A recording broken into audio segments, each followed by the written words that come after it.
மொழிகளுக்கெல்லாம் தாயாக விளங்கும் என தாய்மொழியாம் தமிழுக்கு முதல் கண் வணக்கம். ஒரு ஊர்ல பாத்தீங்கன்னா தினேஷ், சுரேஷ் அப்புறம் ஒரு அண்ணன் தம்பி இருக்காங்க. அவங்க அப்பாவுக்கு வந்து பாத்தீங்கன்னா பெரிய ஜமீன்தாரு. அப்ப 2 மகன்களுக்கும் சொத்தை சரிசமமா பிரிச்சு கொடுத்துடுறாரு. 2 பேருக்கும் சொத்தை சரிசமமா பிரிச்சு கொடுத்தோடனே அவங்கதான் ஊர்ல ரொம்ப வளர்ச்சியுடையவங்களா இருக்காங்க. ஒரு நாள் ஊர்ல வெள்ளம் வந்துருச்சு. அவங்க தோட்டம் காடு எல்லாம் வெளியூர்ல இருக்கிறதுனால அவங்களுக்கு எந்த பிரச்சனையும் வராம அவங்க நல்லா இருந்தாங்க. அப்ப ஊர் மக்கள்லாம் என்ன செஞ்சாங்கன்னு கேட்டீங்கன்னா, இவங்கள்ட்ட உதவி கேட்டு வரப்ப தினேஷ் அப்படின்றவர் வந்து அனைவர் மேலுமே பாசம் வச்சு அன்பு வச்சு நம்ம ஊர் தானே, நம்ம மக்களுக்கு நம்ம தானே செய்யணும்னு செய்யறாரு.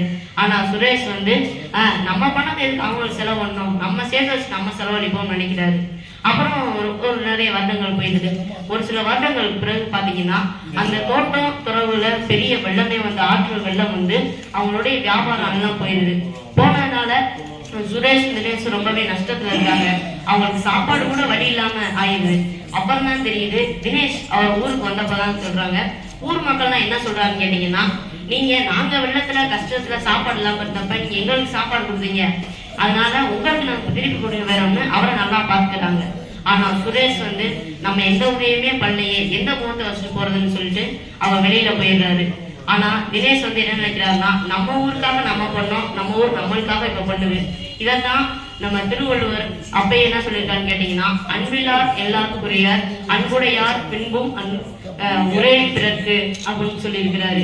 பாத்தீங்களா, ஒரு உதவி செஞ்சோம்னா அந்த உதவி நம்மளுக்கு தான் திரும்பி கிடைக்கும். அதனால ஒரு உதவி செய்யறதுக்கு முன்னாடி யாருக்கு செய்யறோம், எதற்காக செய்யறோம்னு யோசிச்சுட்டு எந்த உதவியா இருந்தாலும் பண்ணுங்க.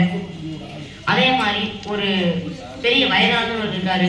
ஆனா அவர் இளம் வயதுல கடுமையா உழைச்சு அவங்களோட 3 மகன்களுக்கும் நிறைய சொத்து சேர்த்து வச்சிருக்கிறாரு.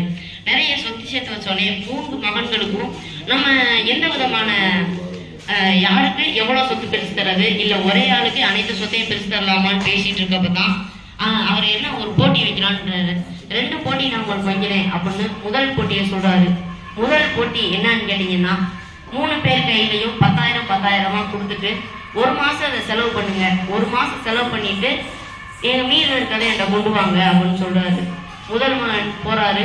போயிட்டு 1 மாசம் முடிஞ்சிட்டது. அனைவரும் வராங்க. வந்து முதல் மகன் வந்து காசே இல்லை, நான் 10,000 செலவு பண்ணிட்டேன்னு சொல்றாரு. 2வது மகன் சொல்றாரு, ஒரு 10,000த்துல 3,000 கொடுக்குறாரு. நான் 7,000 செலவு பண்ணிட்டேன், 3,000 என்னால சேமிக்க முடிஞ்சுன்னு. ஆனா 3வது மகன் வந்து 13,000 கொடுத்துருக்காரு. 13,000 எப்படி கொடுத்த அப்படின்னு அவங்க தந்தை கேட்கும் போது அவர் சொல்லியிருக்கிறாரு, நீங்க கொடுத்த 10,000த்துல சந்தைக்கு போனேன்ப்பா, போய் அங்க விலை குறைந்த நிறைய காய்கறிகளை வாங்கி வீடுக்கு விற்பனை செஞ்சு என்னுடைய தினசரி செலவுகளை பார்த்துக்கிட்டு அதை மீத அந்த காசை 13,000 உங்களுக்கு எடுத்து வந்து கொடுக்குறேன்னு சொல்றாரு. அப்ப தந்தை என்ன நினைக்கிறாரு, முதல் போட்டியில கடைசி 3வது ஜெயிச்சிட்டாருன்னு நினைக்கிறாரு. அதே மாதிரி இன்னொரு போட்டி வைக்கிறாரு. என்ன போட்டி அப்படின்னு கேட்டீங்கன்னா, ஒரு சின்ன அறையை கொடுத்துட்டு அந்த அறைக்குள்ள நீங்க எதை முழுமையா வைக்கணும், ஒரு இடம் கூட சும்மா இருக்கக்கூடாது, அனைத்து இடத்தையும் நிரப்பி நீங்க எதாவது வைக்க வேண்டும்னு சொல்றாரு. அப்ப முதல் மகன் என்ன நினைக்கிறாரு, மணலை கொட்டிடலாம் அப்படின்னு நினைச்சு மணலை கொட்டுறாரு. ஆனா என்ன ஆயிடுன்னா மணல் சரிஞ்சு இப்படி வந்துடுது. சரி, அப்ப முதல் மகன் தோட்டுட்டாரு. 2வது மகன் என்ன செய்வாருன்னு பாப்போம்னா, அவர் வைக்கோலா வச்சிருக்காரு. ஆனா வைக்கோல் வச்சிருந்தா தெரியல, அது அங்கங்க கேப்ல ஓட்டையா விழுந்து அவரு 2வது மகன் தோற்றுறாரு. 3வது மகன் என்னடா செய்ய போறான்னு காத்திருக்காங்க. அப்பதான் அவரு வந்து ஒரு மெழுகுவத்தி எடுத்து வச்சு அந்த அறையில நடுவுல வச்சு அதை பொறுத்திருக்காரு.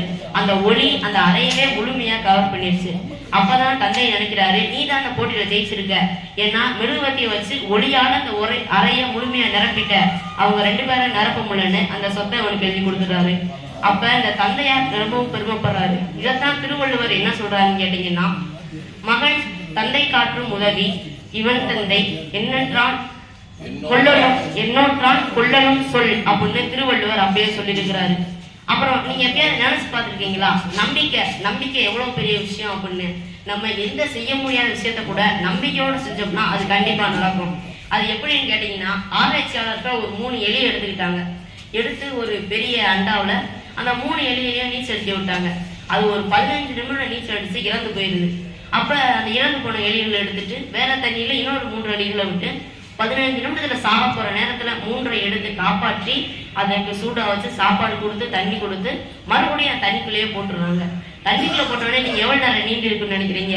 ஒரு 20 நிமிஷம், 1 மணி நேரம். ஆனா சரியாக 60 மணி நேரம் அது நீண்டி இருக்கு. அது ஏன் அப்படின்னு கேட்டீங்கன்னா, மறுபடியும் யாராவது நம்ம காப்பாத்திருக்க மாட்டாங்கன்னு ஒரே ஒரு நம்பிக்கையில அது நீண்டிட்டே இருந்திருக்கு.